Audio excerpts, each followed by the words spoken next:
Hello everyone, in this video I'm going to show you how to make a Discord server private.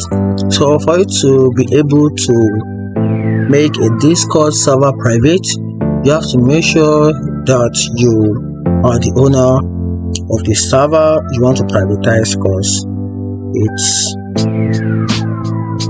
kind of complicated.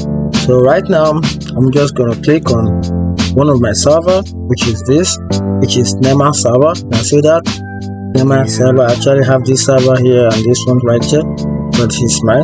I'm gonna open it. Then once you open it, then you click on the name server, which is the name of the server up here. You can see. Then you click on this drop down button. Then you click on server settings.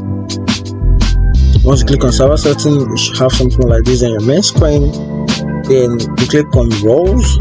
Once you click on roles, then you click on this button, or you click on this option, which is the default permission. Then you click on it.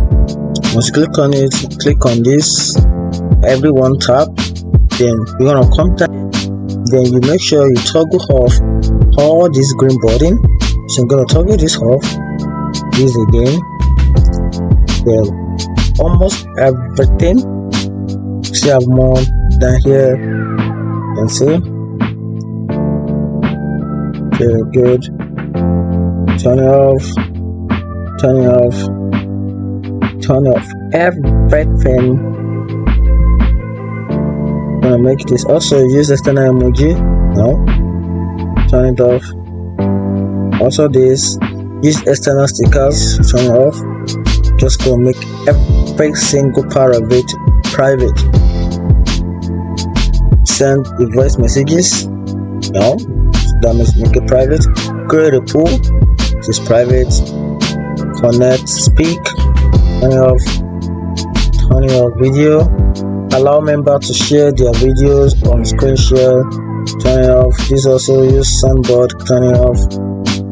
Turn it off. Turn it off. Is that how? No, we still have one more. What about turn it off? Turn it off. Turn it off.